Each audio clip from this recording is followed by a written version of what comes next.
साथियों नमस्कार। भारत माता की जय, वंदे मातरम।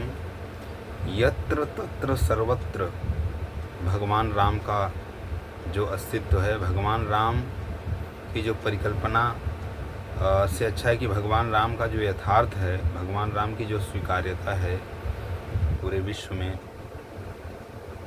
जो सनातन का जहाँ तक भी नाम है, जहाँ तक लोग भी जानते हैं, जहाँ तक लोग इसे मानते हैं, वहाँ भगवान राम का किस प्रकार से पूरे विश्व में अस्तित्व है, किस प्रकार से पूरे विश्व में माना जाता है भगवान राम को। त्याग की मूर्ति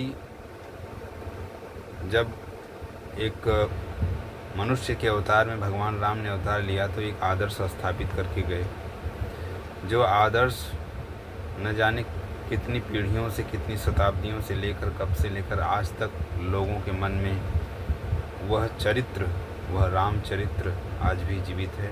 और सिर्फ भारत ही नहीं, राम भगवान सिर्फ भारत के हृदय में नहीं, पूरे विश्व में ऐसी कई विरासतें हैं, ऐसी कई सभ्यताएं हैं, ऐसे कई लोग हैं, ऐसे कई देश हैं जहाँ पे भगवान राम की स्वीकार्यता है, बहुत ही दिव्य स्वीकार्यता है।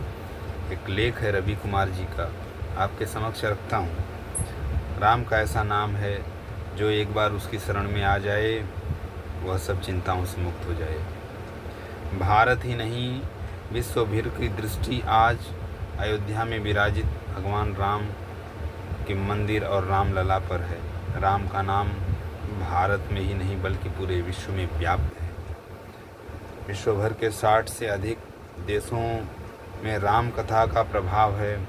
शरद हेवालकर की 2 पुस्तकें हैं, भारतीय संस्कृति का विश्व संचार और कृण्वन्तो विश्वमार्यम। इन दोनों पुस्तकों में भारतीय संस्कृति दुनिया में कहाँ कहाँ किस रूप में है इसका वर्णन है। भारत से लोग व्यापार करने विश्व भर में जाते रहे हैं। भारत के वैभव को सुनकर भारत दर्शन के लिए विश्व के अनेक देशों से लोग यहाँ आते भी हैं। बौद्ध मत का विस्तार जब अनेक देशों में हुआ तब यहाँ के अनेक बौद्ध भिक्षु वहाँ गए। यही सब वहाँ माध्यम रहे होंगे जिसके कारण राम कथा इतने देशों में पहुँची होगी। जिन देशों में राम कथा का विस्तार हुआ उनमें प्रमुख है नेपाल, लाओस, कंपूचिया अर्थात Cambodia, Malaysia, Bali, Java, Sumatra, Indonesia, Thailand, Philippines, Vietnam, Bangladesh, Tibet, Bhutan, Sri Lanka, चीन, Mongolia, Japan, Korea, Suriname, Mauritius, Iraq, Turkistan, Syria, मध्य अमेरिका के होंडुरास, मिस्र और तुर्की इत्यादि इन सभी देशों में साहित्यिक ग्रंथ, शिलालेख, भित्ति चित्र, लोक संस्कृति भगवान श्री राम नाम की विरासत में समेटे हुए हैं। श्रीलंका में वह स्थान भी मिल गया है जहाँ रावण की सोने की लंका हुआ करती थी। जंगलों के बीच रानागिल की विशाल काय पहाड़ी पर रावण की गुफा है। पुष्पक विमान के उतरने के स्थान को भी ढूंढ लिया गया है।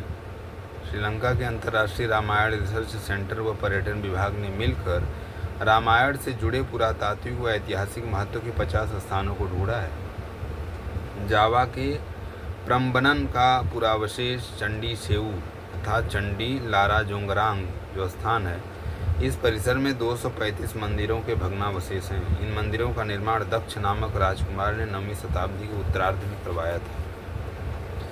शिव मंदिर में 42 और ब्रह्मा मंदिर में 30 शैल चित्र हैं। पूर्वी जावा में स्थित चंडी पनातरान में राम कथा के 106 शैल चित्र लगे हुए हैं। कंपूचिया मतलब कंबोडिया के अंकोरवाट मंदिर का निर्माण सम्राट सूर्यवर्मन द्वितीय 1112 ईस्वी से 1153 ईस्वी के बीच में करवाया था। इस मंदिर में समुद्र मंथन, देवदानव युद्ध, महाभारत व रामायण से संबंधित अनेक शैल चित्र हैं। अंकोरवाट के शैल चित्रों में भी राम कथा का वर्णन है। थाईलैंड की राजधानी बैंकॉक के राजभवन परिसर में जेतुअन विहार है। इसके दीक्षा कक्ष में संगमरमर के 152 शिलापटों पर राम कथा से जुड़े हुए प्रसंग और उनके चित्र बने हुए हैं। लाओस के राजा प्रसाद में थाई रामायण, रामकियन और लाओ रामायण, फलक फ्लाम की कथाएं अंकित हैं। लाओस का उपमू बौद्ध विहार राम कथा चित्रों के लिए विख्यात है।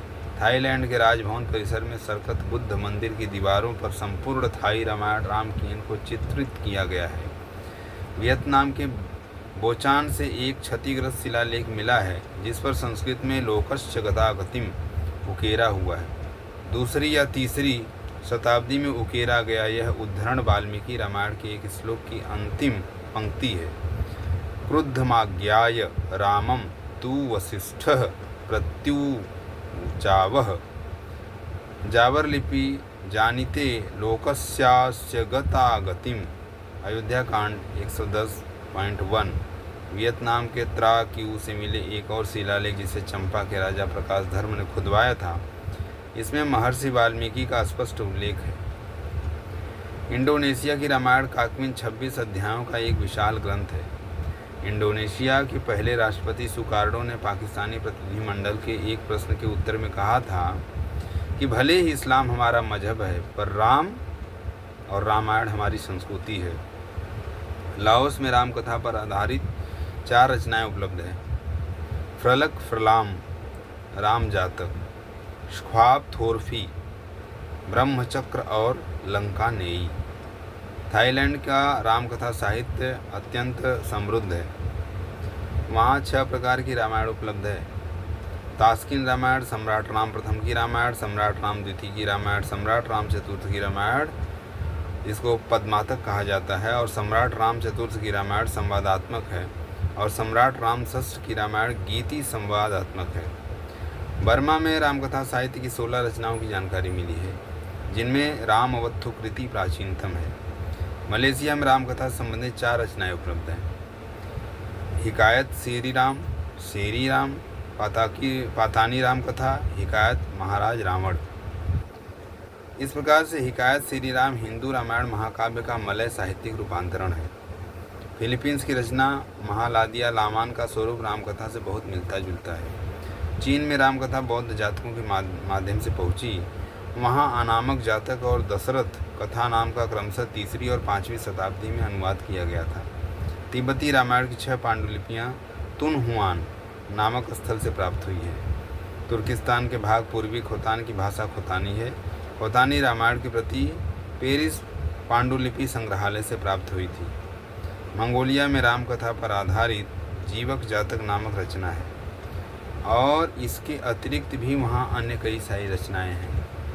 तो इसमें इन्होंने यह बताने का प्रयास किया है कि भगवान राम से जुड़ी हुई कुछ न कुछ अंश, कुछ न कुछ साहित्य, कुछ न कुछ संस्कृति के जो मानने वाले चीज़ें हैं वह बहुत सारे देशों में उपलब्ध हैं, और भगवान राम सिर्फ भारत में ही नहीं पूरे विश्व में मान्य है। पूरे विश्व में भारतीय संस्कृति का एक अनुसरण करने वाले लोग हैं, और यहाँ पर भारतीय साहित्य, भारतीय दर्शन और भगवान राम का जो स्वीकार्यता है वो सराहनीय है, और इसे हम सभी को स्वीकार करना चाहिए कि किस प्रकार से भारत की संस्कृति, भारत का दर्शन पूरे विश्व में फैला हुआ है।